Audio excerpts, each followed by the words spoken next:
A gente segue girando os assuntos, agora de olho no Congresso Nacional. Auxiliares do presidente Lula, lá no Palácio do Planalto, estão avaliando que esta matéria do aumento de taxas para as casas de apostas, para as fintechs e o JCP será justamente para saber se a reorganização da base governista está funcionando na Câmara dos Deputados. A Vitória Abel é quem vai nos contar como isso deverá acontecer. Vitória.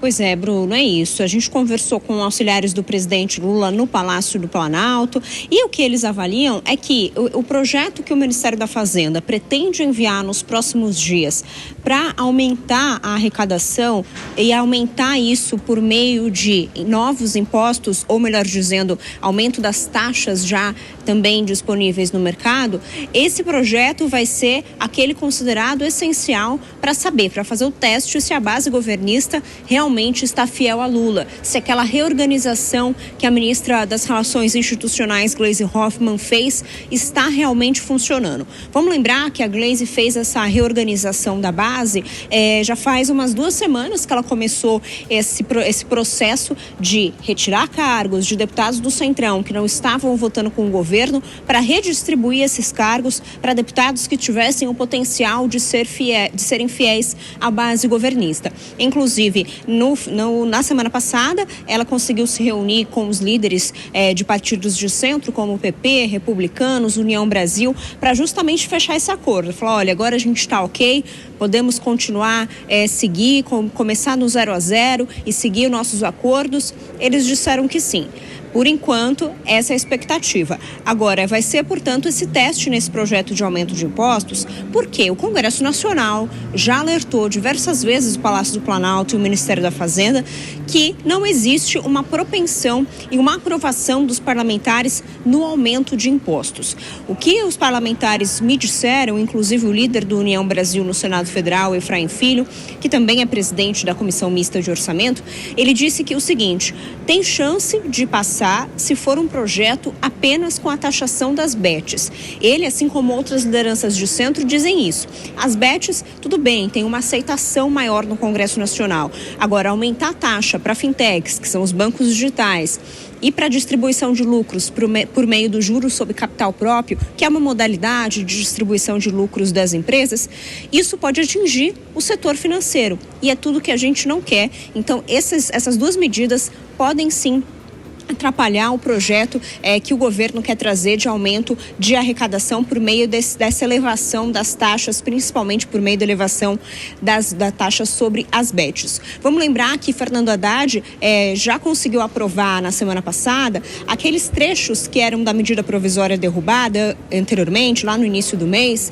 trechos que previam corte de despesas, como a inclusão do piso da educação, como a inclusão, do pé de meia no piso da educação, no piso constitucional, e também o corte no pagamento de alguns auxílios doença do INSS.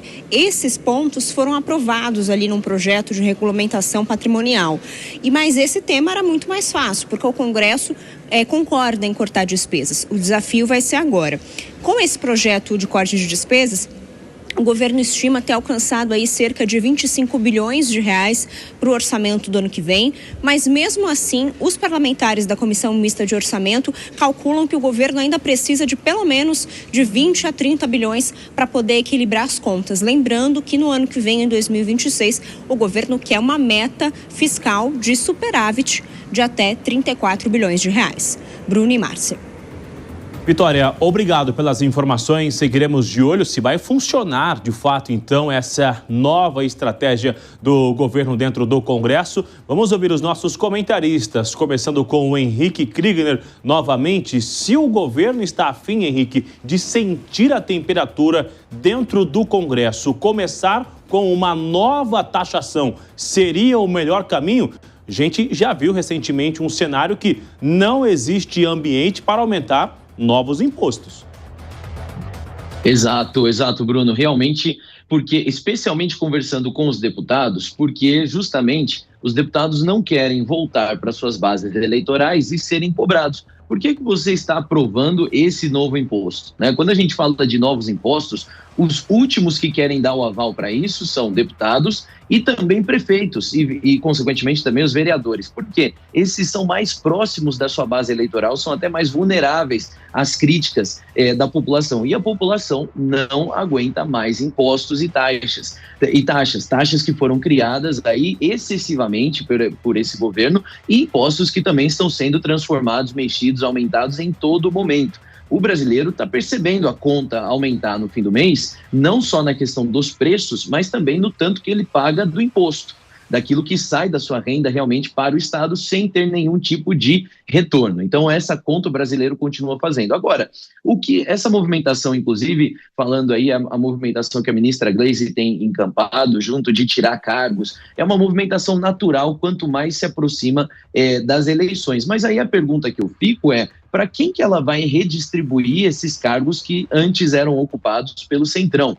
Tudo bem, ali eles têm o direito, nessa lógica bastante antiquada, né, desse presidencialismo de coalizão, de distribuir cargos para garantir apoio, eles fazem essa lógica, de certa maneira não é ilegal. Mas para quem que eles vão distribuir? Para o PSOL? Para o PT? Porque o governo está cada vez mais isolado dentro do Congresso, especialmente dentro da Câmara dos Deputados. Só tem restado junto ao PT, o próprio PT e os outros partidos da esquerda e da extrema esquerda.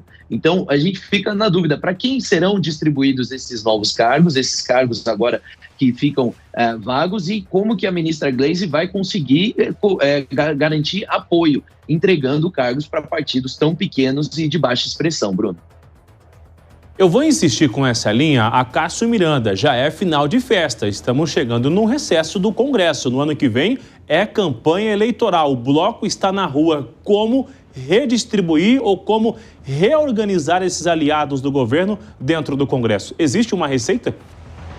Neste momento não existe uma receita, tanto que, no meu entendimento, Bruno, o governo abriu mão disso.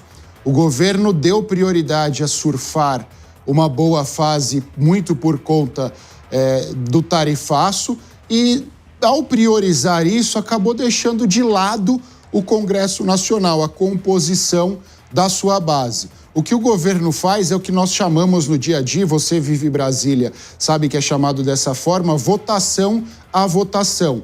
Então, negocia uma votação. Quando tem uma outra pauta espinhosa, senta e tenta negociar novamente. E eu imagino que o governo fará assim daqui até as eleições de 2026. Com uma peculiaridade.